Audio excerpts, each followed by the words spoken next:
for the fourth recording here, what I wanted to do was kind of hopefully move into the realm of cognitive neuroscience here. So we had half the class read.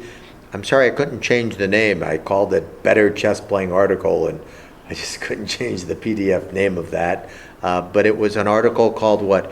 Reduce Caudate Volume and Enhance Striatal DMN Integration in Chess Experts. That was the article that I gave you three to look at. Would you consider this article, Desha, to be in the field of cognitive neuroscience? Yes. And why would you say yes? Because they are using an MRI to look at the brain structure. They're using I'm just repeating for the acoustics here, an fMRI to look at the brain structure in what situation? Master chess players who've been playing with over 10 years of experience as compared to novice players. So, say again the last part?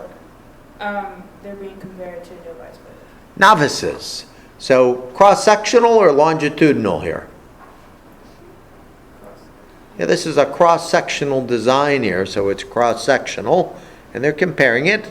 For Lily and Sam, can you guys share kind of what you got out of this particular article? Lily, you want to give it a shot here and kind of share what they had to say here? Sure. So they looked at different parts of the brain that had to do with problem solving, things like that.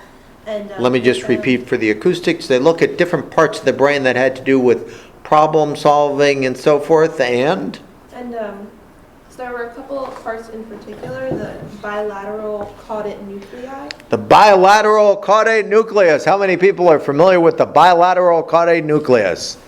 Okay, my hand is not going up either. I didn't know this. And what conclusions did Sam, what conclusion did they actually reach about this in the experts? So people that are better at chess have better problem-solving abilities because they have they have less regular gray matter around there. Yeah, there's less structure in that particular area of the brain. So if we move very much cognitive neuroscience here, we're looking at brain structures in chess players. I think for me, what's the other section we can go and cheat on? And they have the pictures of the brain. If we really want to figure out what they found here, Brittany, what would it be? You would go to the results section if you wanted to look at the... Well, the results section, but kind of the Reader's Digest condensed summary. The discussion, or in this case, 1285 has the conclusion. Our data demonstrate there are anatomical changes. Now, do they actually know if they're anatomical changes? Not necessarily, not in a cross-sectional. You don't know if they actually developed in this way, but we would think this. But they actually say here, if you read through this, that it looks like it's reduced in this big area of the brain. And they say maybe you're losing some of those connections, that it's just strongerly formed, and you're losing some things that are unneeded, kind of the pruning idea. Neural pruning, you're getting rid of what you don't need so you can become an expert. So it's actually showing smaller connections and maybe smaller areas, but maybe a stronger connection in those areas. So that's reduced caudate volume and enhanced striatal DMN integration in chess experts. Comments or questions? Anything else from the three of you that you would add? Go ahead. One other thing that they found was there was one other thing that they mentioned is the default mode network, which is a goal-directed theory of mind, and it was sort of like enhancing those connections between the caudate and the DMN. So if you had goal-directed cognitive behavior, then you really saw more going on here. So very cognitive neuroscience for problem solving in chess players, that there seemed to be a critical cognitive link in being goal-directed. You could almost share it in a way with, I know when I was an expert chess player, I could see exactly what was going on and plan out 5 to 10 moves ahead easily. And if my opponent did something different, I would know exactly what that was going to be and how I was going to respond and orchestrate. So they're saying the cognitive might actually cause the brain to respond in this particular way. Other comments or questions? Thank you for adding that. from the other side of the group, you guys would want to know this as well, so look through the article. Let's go through Article 2, which is a little more recent, from 14, done it looks like in Zurich. Can somebody from Group 2 kind of give me a little summary of the architect of the chess player's brain? What, once again, this is cognitive neuroscience because it's the brain and so forth. Madison, could you share a little bit in terms of what you got out of reading the abstract here, what they were up to here? They took 20 expert chess players as well as 20 control subjects, and through neural imaging, they looked at how the brain functioned and which areas of the brain lit up when they were doing chess, when they were playing chess.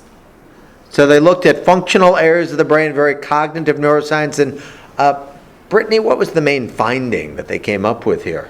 That there were specific differences in the gray and white matter in chess players versus control. There you go. Consistent differences. And if we want to kind of go through this article a little bit, which we do, they do a nice lit review at the start. So if you're writing a good paper, you do a literature review with the question. You don't use the word intro, you use the title. They did 20 master male chess players, 20 controls. They had ratings probably. They gave them different tasks. They looked at all these tasks. That's very what? That's all very cognitive, but then they did MRI, looked at brain differences and results. And then if you really want to see what they got, you go to the beginning of the discussion once again. Our analysis was guided by these hypotheses. There were only a few differences between the chess players. They had reduced GM volume in these key areas, so maybe the pruning idea that you're just getting stronger connections in this area. They come up with is bigger better? Not necessarily, just stronger connections, not necessarily larger. And once again, cross-sectional or longitudinal here? Cross-sectional. If you actually wanted to do a master's or dissertation, and you had these, you were in a cognitive neuroscience lab, could you actually do something? Yeah, you could actually take somebody and measure them as they go through different levels of chess expertise or any sort of problem expertise and measure what starts changing in their brain over time. And kind of look at that longitudinally. That would be a good master's or dissertation in a cognitive neuroscience lab where they had these capabilities in there. Comments or questions about this? Okay.